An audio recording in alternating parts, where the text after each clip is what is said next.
Dear students, good morning. आज हम करेंगे क्लास 10th का कविता भाग नंबर 2 मीराबाई।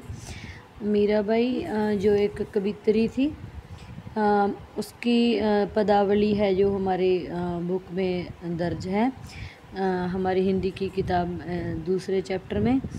मीराबाई का पहले हम परिचय करेंगे। मीराबाई हिंदी भक्ति काल की कृष्ण भक्त कवित्री है। जो मीराबाई है वो हिंदी भक्ति काल की कृष्ण भक्त कवित्री है, कृष्ण की भक्त है। उनके काव्यों में कृष्ण भक्ति के साथ साथ पोथी कुल मर्यादा तथा अंधी नैतिकता के प्रति विद्रोह है। ये जो लिखा है उसमें लिखा है कि उन्होंने काव्य कृष्ण के भक्त के साथ जो थोथी कुल मर्यादा है और अंधी नैतिकता के प्रति उन्होंने विद्रोह किया है। उन्होंने 16वीं शती में नारी स्वतंत्रता का बिगुल ही भी बजा दिया। उन्हें नारी विमर्श की महान क्रांतिकारी कवित्री के रूप में देखा जा सकता है। मीरा का जो जन्म है वह 1498 ईस्वी में जोधपुर राजस्थान के कुड़की गांव में राव रतन सिंह राठौर के घर हुआ। बचपन में ही उनकी मां का निधन होने के कारण उनका पालन पोषण उनके दादा जी ने किया। मीरा के दादाजी श्री कृष्ण के भक्त थे। उनके कृष्ण भक्ति से प्रभावित होकर मीरा बचपन से ही श्री कृष्ण भक्ति में लीन हो गई। मीरा का विवाह मेवाड़ के राणा सांगा के सबसे बड़े पुत्र भोजराज के साथ हुआ, परंतु विवाह के कुछ वर्ष बाद ही वह विधवा हो गई। इस दुखद घटना ने मीरा को संसार से विरक्त कर दिया। विरक्त मीन्स अलग कर दिया, दुखी कर दिया। वैद्य ने भक्ति के संस्कारों को पल्लवित किया और मीराबाई उस समय के राजघरानों की मर्यादा को छोड़ साधु संतों के बीच रहने लगी। मंदिरों में कीर्तन करने और नाचने लगी। राजपूती शान के विरुद्ध आचरण से परिवार के सभी लोग मीरा से रुष्ट हो गए, दुखी हो गए, गुस्सा हो गए। इनके देवर ने तो कई बार मीरा जी को मरवाने की भी चेष्टा हिम्मत की, परंतु श्री कृष्ण जी की कृपा से मीरा हर बार बच गई। परिवार के लोगों के व्यवहार से दुखी होकर मीरा वृंदावन और फिर द्वारिका चली गई। वहीं उन्होंने देह त्याग दी। इनकी मृत्यु का वर्ष विभिन्न विद्वानों ने अलग अलग बताया है। रचनाएं: मीराबाई की राग गोविंद रचना, राग सोरठा के पद, नरसिंह जी का मायरा, गीत गोविंद की टीका तथा मीरा की पदावली ये रचनाएं मानी जाती हैं। इनमें से मीरा पदावली मीराबाई की प्रमुख रचना है।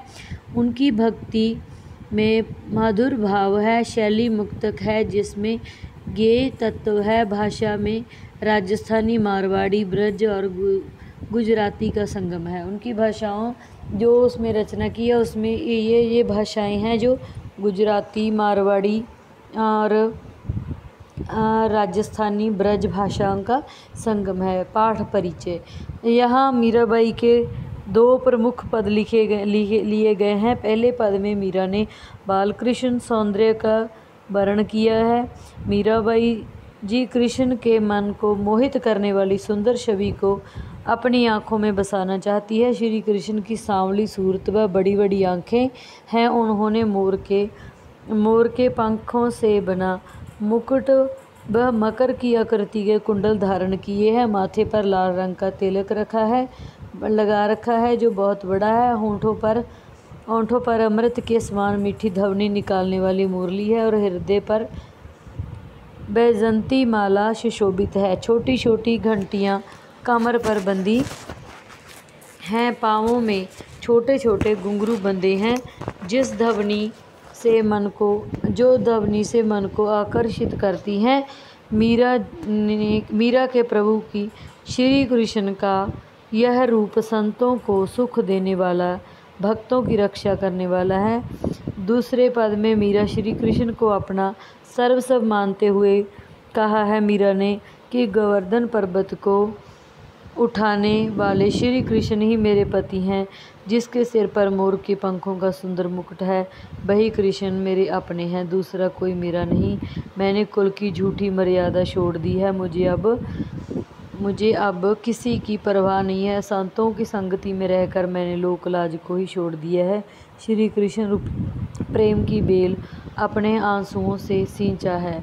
अब प्रेम की वह बेल खिल गई है और उस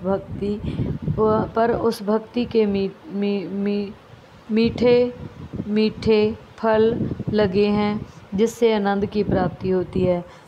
मीरा कहती है कि भक्तों को देखकर उसे खुशी मिलती है और संसार का झमेला तो दुख ही देने वाला है जिसमें रोना धोना है। मीरा भाई ने श्री कृष्ण की भक्ति करके अपने जीवन को सही और प्रसन्नतापूर्वक जीने के लिए हम सभी को और पूरे संसार को सलाह दी है। और वह कहती है कि अब संसार रूपी समुद्र से उसका उद्धार किया गया है। इस पद में नारी विमर्श की झलक मिलती है। पहली पदावली मीराबाई की। बसो मेरे नैनन में नंदलाल। प्रस्तुत जो पद है वो मीराबाई द्वारा रचित पदावली में लिया गया है। इस पद में कवित्री ने बाल कृष्ण की सुंदर छवि सूरत का वर्णन किया है। पहले में कह रही है कि बसो मेरे नैनन में नंदलाल, श्री नंदलाल के पुत्र श्री कृष्ण तुम मेरे नैनों में, मेरी नेत्रों में बस जाओ। मोहन मूर्ति सांवरी सूरत नैना बने विशाल। मोहन मूर्ति सांवरी, आपकी आकृति है वो मुझे मोहित कर रही है। जो सांवरे रंग की सूरत है वो मुझे मोहित कर रही है। नैनों बड़े विशाल, आपके जो नैन हैं वो बहुत बड़े बड़े नैन हैं, नेत्र आपके बहुत बड़े बड़े हैं। मोर मुकुट मकराकृत कुंडल, अरुण तिलक दिए भाल। आपने अपने मोर के पंखों का जो मुकुट है वो सिर पर है और कानों में मकर की आकृति के कुंडल धारण किए हैं और आपके माथे पर लाल रंग का तिलक है जो वह सुशोभित है। अधर सुधारस मुरली रजत उर वैजंती माल। आपके होंठों पर अमृत समान मधुर स्वर रस की वर्षा करने वाली बांसुरी और हृदय पर वैजंती माला जो है वो विराजमान है। शूद्र घंटिका कट तट शोभित नूपुर शब्द रसाल। छोटी छोटी घंटियाँ आपकी कमर पर बंधी हैं और वह कट शोभित नूपुर शब्द रसाल। आपकी जो कमर पर वह घंटियाँ बंधी हैं, कमर पर बंधी हुई हैं तथा पैरों में घुंघरू बंधे हैं जिनकी मधुर गुंजार सुनाई दे रही है। मीरा प्रभु संतन सुखदाई भक्त बशल गोपाल।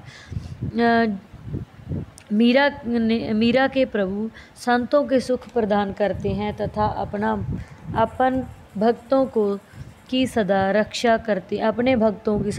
करते हैं। इसमें भाषा सहज सरस भावपूर्ण राजस्थानी शब्दों से युक्त है और अनुप्रास अलंकार की बरतों की गई है। मेरा तो गिरधर गोपाल दूसरा न कोई। यहाँ पर मीरा कृष्ण जी को सब कुछ मानते हुए कह रही है कि मेरा तो गिरधर गोपाल है, वही सब कुछ है जिसने जो पर्वतधारी कृष्ण जी हैं वही मेरे सब कुछ हैं, उनके बिना मेरा कोई नहीं है। जाके सिर मोर मुकुट, जिसके सिर पर मोर का मुकुट धारण किया गया है, मेरे पति सोई वही मेरे पति हैं। तात मात भ्रात बंधु, ना मेरा कोई माता है, ना पिता है, ना सगा है, ना संबंधी है। अपनों ना कोई, मेरा कोई नहीं है। छाड़ दई कुल की कान, कहाँ करे कोई। मैंने संसार की मान मर्यादा को छोड़ दिया है, उन्हें श्री कृष्ण जी को सिर्फ अपना लिया है। अब मेरा कोई कुछ नहीं कर सकता, कहाँ करे कोई। संतन डिग बैठ लोक लाज खोई, मैंने लोक लाज की चिंता छोड़ दी है। मैं अब श्री कृष्ण जी के चरणों में हूँ और मैंने इस तरह लोक लाज की चिंता को छोड़कर मैंने आंसुओं के जल से सींच कर श्री कृष्ण जी की बेल को प्रेम बल बोई। श्री कृष्ण जी के साथ अपने प्रेम की बल को बो लिया है, बड़ी कर लिया है। अब तो बेल फैल गई, आनंद फैल हुई। अब तो ये जो बेल है प्रेम की, श्री कृष्ण जी के साथ जो मेरी आंसुअन जल सींच आँखों का जो जल है मैंने सींच कर श्री कृष्ण जी के साथ अपने प्रेम की जो बेल है वो बोली है। अब तो बेल फैल गई, अब तो वो जो बेल है वो फैल चुकी है, आनंद फल हुई और उसका मुझे फल का आनंद भी आने लगा है। भक्त देख राजी भई, भक्त को देखकर मैं उनके भक्तों को देखकर रज गई हूँ। जगत देख रोई और जगत ने तो मुझे सिर्फ रुलाया है। दासी मीरा लाल गिरधर, मैं श्री कृष्ण जी की दासी हूँ। तारो अब मोही, अब मैं श्री कृष्ण जी की दासी अपने आप को मानती हूँ, उनसे अपने उद्धार की प्रार्थना भी करती हूँ। मीरा इसमें ब्रज भाषा जो है और राजस्थानी का मिश्रण है और इसे मीरा जो है वो श्री कृष्ण जी के प्रति समर्पित है, उन्हें अपना पति रूप मानती है और उनसे ही अपने उद्धार की प्रेरणा करती है। पहला प्रश्न है शॉर्ट, श्री कृष्ण जी ने कौन सा पर्वत धारण किया है? गोवर्धन पर्वत धारण किया है। मीरा किसे अपने नैनों में बसाना चाहती है? श्री कृष्ण जी को, नंद जी के पुत्र श्री कृष्ण जी को अपने नैनों में बसाना चाहती है। मीरा किसे देखकर प्रसन्न हुई और किसे देखकर दुखी? मीरा भक्तों को देखकर प्रसन्न होती है और संसारिक मोह माया को देखकर दुखी हो जाती है। संतों की संगति में रहकर मीरा ने क्या छोड़ दिया? उसने मर्यादा और लोक लाज को छोड़ दिया। मीरा अपने आंसुओं के जल से किस बेल को सींच रही है? श्री कृष्ण जी के साथ अपने प्रेम की बेल को सींच रही है।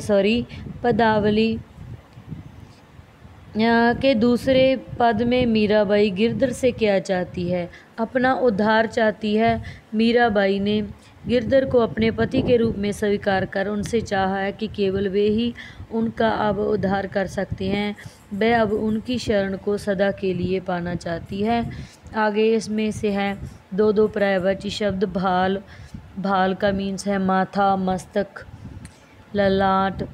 प्रभु परमात्मा, भगवान परमेश्वर, जगत संसार, दुनिया, विश्व, वन जंगल, कानन।